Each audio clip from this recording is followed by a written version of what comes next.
राम जी, मैं देसी छोरा जेसो। आज हम अपने देश के इतिहास के बारे में बात करते हैं। जो आज का भारत हिंदुस्तान इंडिया के नाम से जाना जाता है, 5000 साल पहले यह जम्मू द्वीप के नाम से जाना जाता था। 5000 साल पहले जब दुनिया के अलग अलग कोनों में लोग जंगलों में घूम रहे थे, बिना कपड़ों, जिन्होंने कपड़े पहनने का भी नहीं पता था, जो अपने माइंड की ग्रो में चले हुए थे, उस वक्त कुरुक्षेत्र में भगवान श्री कृष्ण ने अर्जुन को गीता का उपदेश दे दिया था। और लोग कहते हैं भारत तो बहुत पीछे है। ये जब पूरा एरिया जम्मू द्वीप हमारा, ये पाकिस्तान, बांग्लादेश, भारत, अफगानिस्तान, उज्बेकिस्तान सारा एक था, जो बाद में सिंध के नाम से जाना जाने लगा। सिंध के नाम से जाना जाने लगा। और इस एरिया में सिर्फ एक ही धर्म रहता था, वो था सिर्फ सनातन धर्म। सनातन धर्म। इसके बाद फिर हड़प्पा सभ्यता भी आई, मोहनजोदड़ो सभ्यता भी आई, इनका उदय भी हुआ, इनका अंत भी हुआ। लेकिन इसके बाद हमारे इस प्रांत में ये एरिया वंशों में बट गया। अपना क्षेत्र सबसे पहले वंश आया हर्यक वंश, उसके बाद शिशुनाग वंश, फिर नंद वंश, फिर मौर्य वंश। मौर्य वंश सबसे महत्वपूर्ण, जिसके स्थापना चंद्रगुप्त मौर्य ने की थी 340 ईसा पूर्व, 0 से 340 साल पहले ही, जिसके गुरु का नाम था चाणक्य, जो एक महान नाम आदमी के नाम से जाना जाता है। उसके बाद भी मौर्य वंश के बाद भी बहुत वंश आए, जैसे पाल वंश, पल्लव वंश, सातवाहन वंश, हर्षवर्धन वंश, कुषाण वंश, गुप्तकाल वंश, बहुत वंश आए। लेकिन भारत में मुस्लिम धर्म की स्थापना कैसे हुई? मुस्लिम धर्म की स्थापना जहाँ तक मेरे को पता है 570 ईस्वी में पैगंबर मोहम्मद जी का जन्म हुआ, जिन्होंने मक्का मदीना में जन्मे थे। वो जिन्होंने 613 ईस्वी में मुस्लिम धर्म का प्रसार किया, तपस्या करके, ज्ञान प्राप्त करके। तो 632 ईस्वी में उनकी मृत्यु हो जाती है। लेकिन 632 ईस्वी से पहले उन्होंने पूरा अरब महाद्वीप पे उन्होंने मुस्लिम धर्म का प्रसार पूर्ण रूप से कर दिया था। मुस्लिम वहाँ पर स्पेन के एरिया में अपने धर्म को बढ़ावा देने के लिए, अपने को आपको शक्तिशाली मजबूत करने के लिए वहाँ पर लगे हुए थे, युद्ध करने के लिए।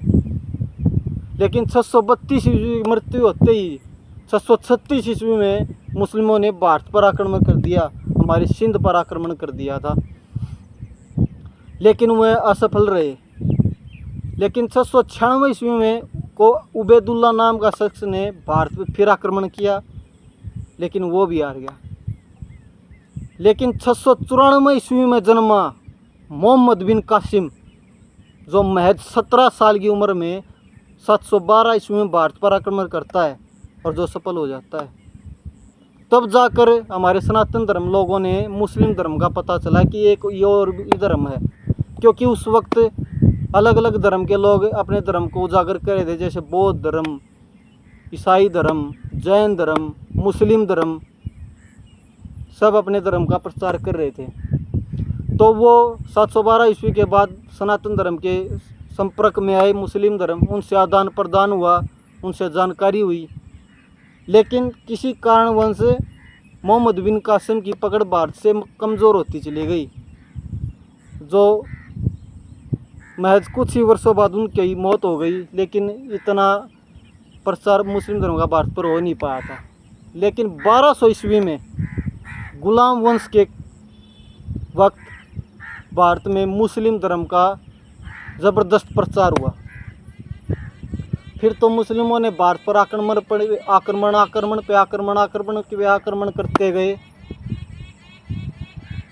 और भारत में मुस्लिम धर्म का प्रचार हो गया।